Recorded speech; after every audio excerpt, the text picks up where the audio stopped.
Hello ladies and gentlemen, and welcome to Smash Up for another week of updates for Super Smash Bros. For Wii U and 3DS. So kicking off this week, we've got another look at the latest fighter confirmed for the roster, Diddy Kong, and a look at his up special attack, the Rocket Barrel Blast. Now, it's stated that the blast has been given more horizontal trajectories, which I would think means that it would make it easier to fly in a horizontal line, which the attack did have a bit of a problem in Brawl. It would be pretty difficult to aim if you were trying to recover to the side rather than directly upwards. But we don't really see that in this picture. I think what it's actually trying to say is that when the blast goes off, the afterburn goes off to the sides more, which is what we see in the picture with Diddy blasting away the Villager and Little Mac. Now, on to Tuesday's update.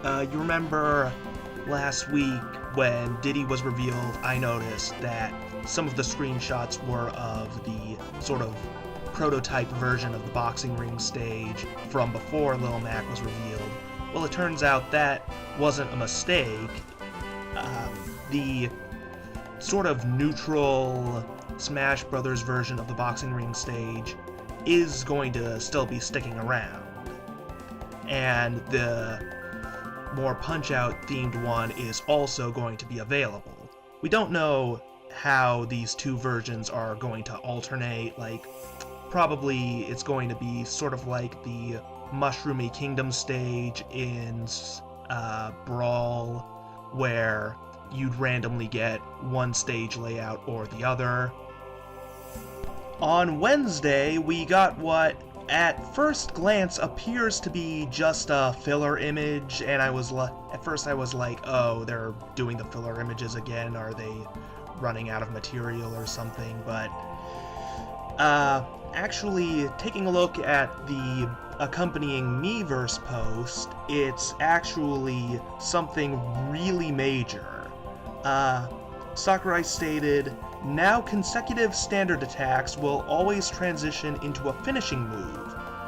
So, a lot of the previous games, particularly Brawl, had a big problem with characters being able to spam their standard attacks and just being able to chain infinite combos, and normally it wouldn't be that big a deal, because even if you got caught in one, most stages are wide open and you just get knocked away. And then if the opponent kept spamming that move, well, they're just leaving themselves open from every other direction.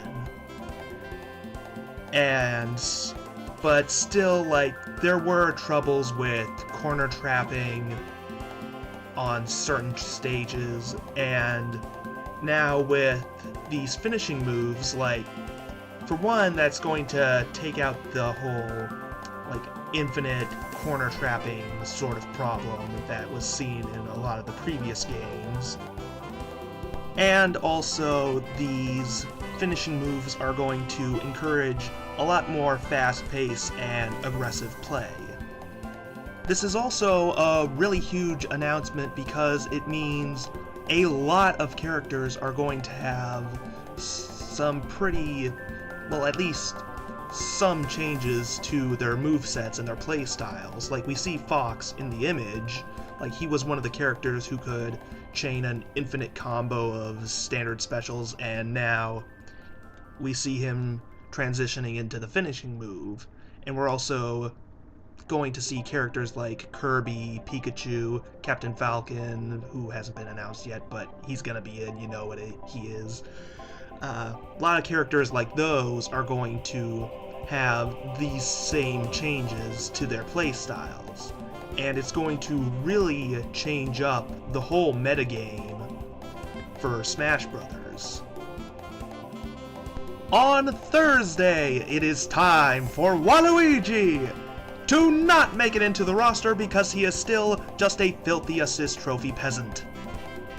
Yeah, this was a pretty polarizing announcement for the whole Smash Brothers community because Waluigi is just such a polarizing character. Like, there are fans of Waluigi, and then there are people who absolutely despise Waluigi and think he doesn't have a right to exist. He was created solely for the sole purpose of giving Wario a doubles partner in the Mario Tennis games, and he's just sort of popped up in sports and racing titles ever since, and never really been anything other than just roster filler for those kinds of games. It's not really a big surprise to see him not make the cut again, but, you know, that hasn't stopped people from complaining in the past. And then on Friday, we have another summon character, this time in the Pokeball camp, with the 6th gen Pokemon Dedenne. Dedenne is an electric fairy-type Pokemon introduced in X and Y, and as you could probably tell by looking at it, it is the resident Pikachu wannabe.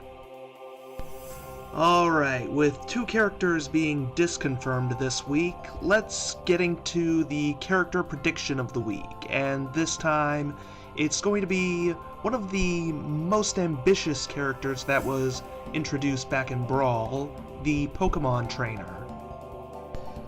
Now, the Pokemon Trainer was a really big deal in Brawl because it was essentially 3 characters in one. You got Squirtle, Ivysaur, and Charizard. Now, the Pokemon Trainer has me concerned for a number of reasons. For one, it is 3 characters, and that is a lot of development. Like, even though the trainer only took up 1 visible slot on the character select screen, that's still 3 separate characters they have to develop. And they might not have the time and resources to get all 3 together. Another concern I have is that I'm suspecting they might be planning to split up all of the transformation characters that we've seen in the past. Like with Zelda, we saw that image with the Phantom Knight, and we still don't know exactly what the context of that image was. Like, for all we know, that could just be an assist trophy that they slipped in to her character profile, but it seems like a bit of a stretch. So then, even if Squirtle, Ivysaur, and Charizard do all return in the game, it's possible that the team will be split up and they won't be connected characters anymore. They'll all be their own separate individual characters. Now, there's also a chance of the Pokemon Trainer being replaced with a new trainer, like an entire new set of trainer and Pokemon to reflect the more recent X and Y, but I find that unlikely, seeing as the trainer was introduced in Brawl, which at the time 4th gen was the most recent series in the Pokemon games, and they still went for the 1st gen there. The biggest concern for the Pokemon Trainer being included in any form is the amount of development that would have to go into it. And if they tried bringing in a new trainer and a new set of Pokemon, that would require them to start from scratch, whereas with the 1st gen trainer, they've already got a blueprint sorted out. They already have a plan for these 3 Pokemon put together and how they would work. So the odds for the Pokemon Trainer are really up in the air. We could end up seeing like the trainer being cut out of the equation and just the 3 Pokemon as separate characters, or we may just get maybe one or two of the more popular Pokemon. And it's also possible we might not see anything at all. The characters might be cut entirely. But of course, that's a worst-case scenario. It's equally possible that the Pokemon Trainer will return. The trio could still play just as they did back in Brawl. It's really anyone's guess still at this point. So we'll just have to wait and see. Alright, that's it for this week. Be sure to check back next week for even more updates on Super Smash Bros.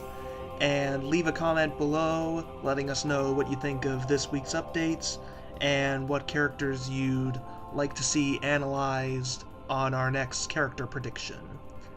See you then, goodbye.